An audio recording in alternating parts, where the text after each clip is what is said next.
¿Cómo empezó esto? ¿Cómo se prendió la chispa para armar todo este proyecto? Somos un grupo de artistas formados en el Teatro Colón, que eso nos da muchísimas herramientas, por supuesto, pero básicamente artistas con hambre de transformación.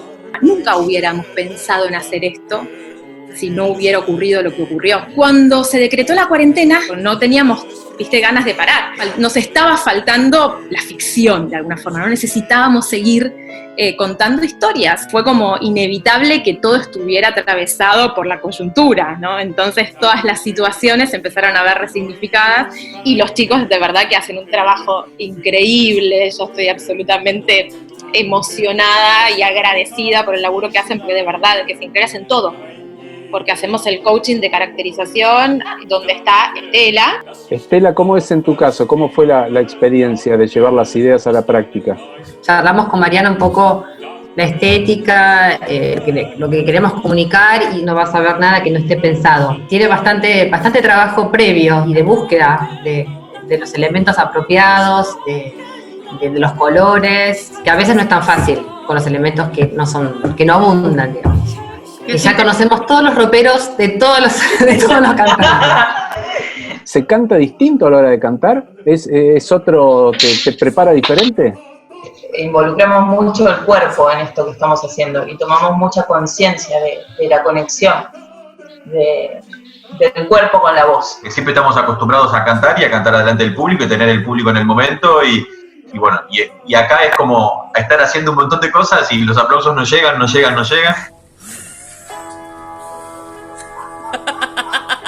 Le pregunto a Fabricio, ¿cómo es hacer diseño de luces a distancia? Todavía estoy aprendiendo, digamos.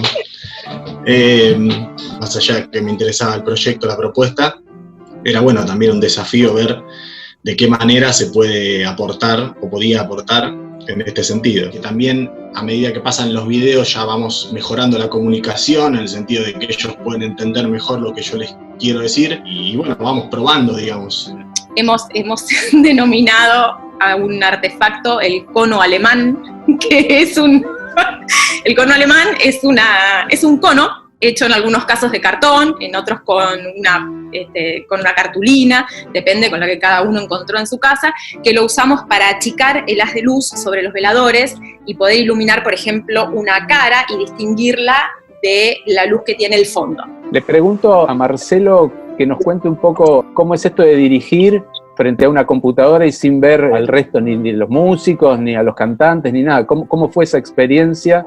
Creo que es prueba y error, ¿no? Estamos investigando, iba tocándola en mi cabeza y me iba dirigiendo a mí mismo, digamos. Esto después se lo pasé al maestro Ruskauskas. Fue muy, muy, muy interesante la experiencia. No estamos acostumbrados a esto nosotros, pero hay algo a favor con Marce, que siempre hay una conexión musical muy fácil en nosotros porque es un ida y vuelta de hace 10 años.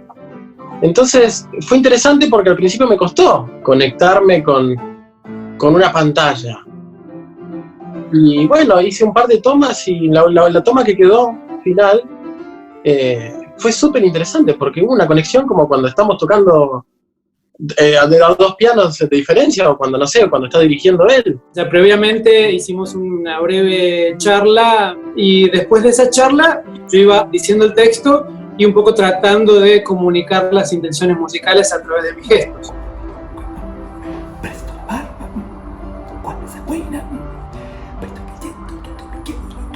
¿Por qué casas de ópera?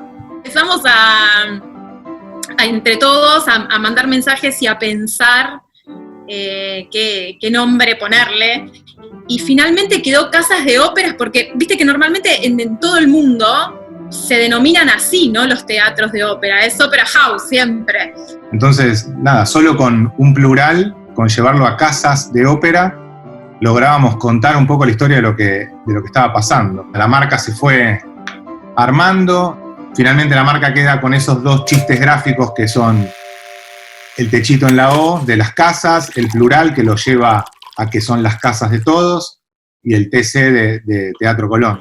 ¿El concepto se extiende a los créditos también? En el primer caso, en Danke, que es una canción que agradece todas esas cosas buenas de la vida, ¿no? Los amigos, que el mayor enemigo pueda perdonar y un montón de otras cosas, como que cosas que te elevan, ¿no? Entonces nos gustó el concepto ese de elevar y los créditos son en un elevador. En la segunda entrega era tan marcado como las distintas estéticas que estaban en las distintas casas, tomamos cada concepto de esas casas, no sé, hay una que son los tomates, otra que son los cupcakes, los dulces, los elementos de limpieza, y se diseñaron empapelados, y entonces son como distintas paredes que se van empapelando, tiñendo de la personalidad que le dio cada cantante a su parte. En Fígaro estamos jugando un poco con algunas cosas en 3D,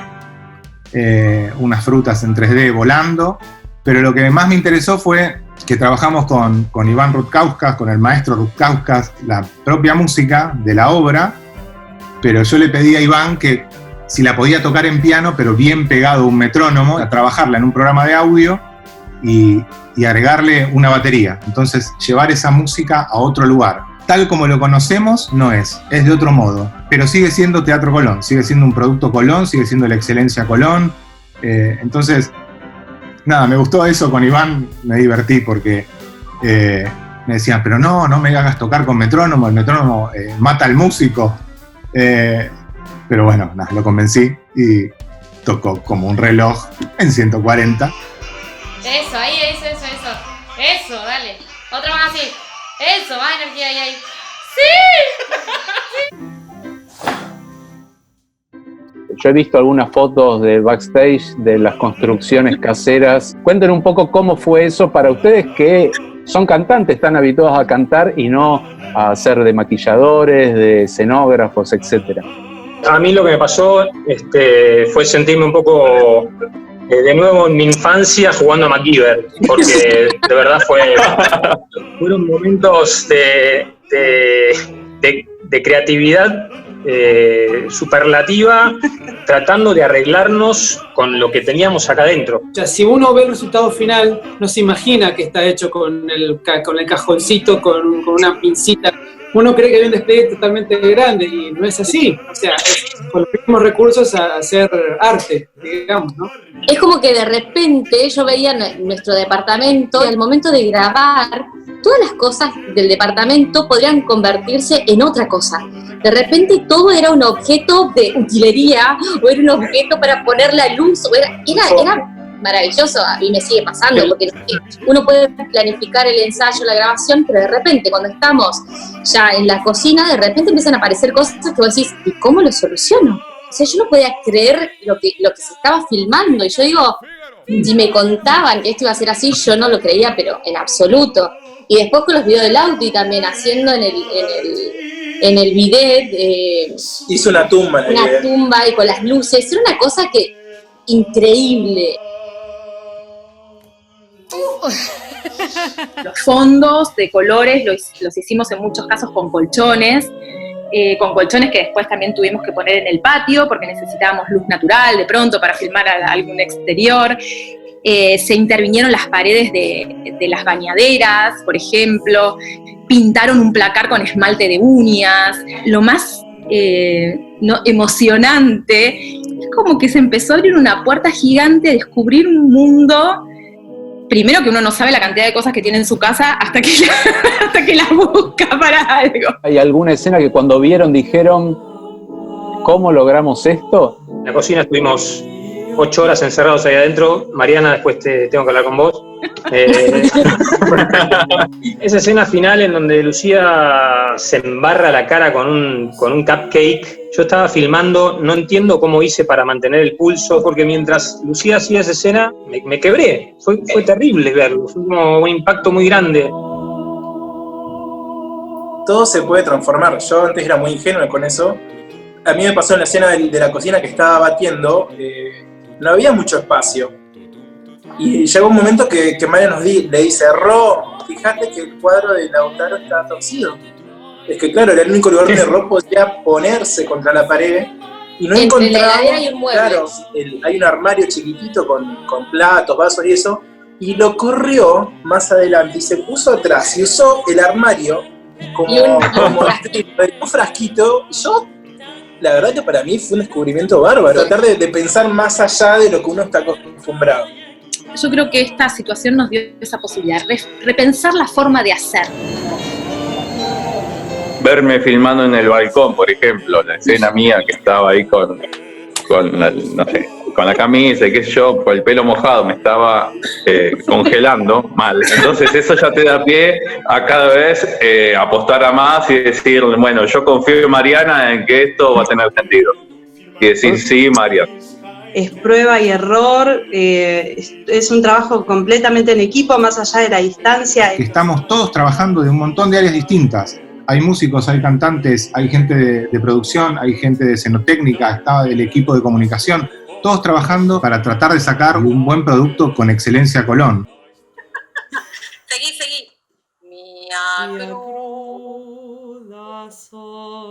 ¿Ganitas? Acción. ¿Ves qué salvaje? Vas asustada, Dani. Lo importante es que mires a un punto fijo. No, esta garpa más, me gusta más. Viene por relativo. Esto es como el chouka, pero sin smile. Vamos. Perfecto. Hermoso. Los chicos ya me gastan cuando les digo por el nombre Ro, Lu, Lauti, ya saben que tenemos que rehacer. Siempre están ya de mal humor después de la toma número 48, ¿no? Y cuando decimos que está hecha, festejan. Ay, por favor. Lu. ¿Qué, Mariana? Oh, Dios. ¿Qué Sí, pasa? Acá.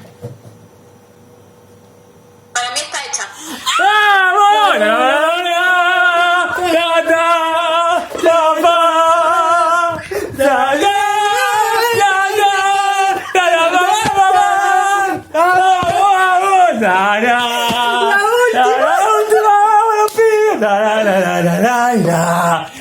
Gracias, Mariana. Gracias, Mariana. ¿Cómo te imaginas el primer día sin pandemia con este proyecto? Bueno, lo primero que me imagino es un abrazo. Un abrazo entre todos. Los extraño mucho, es muy difícil.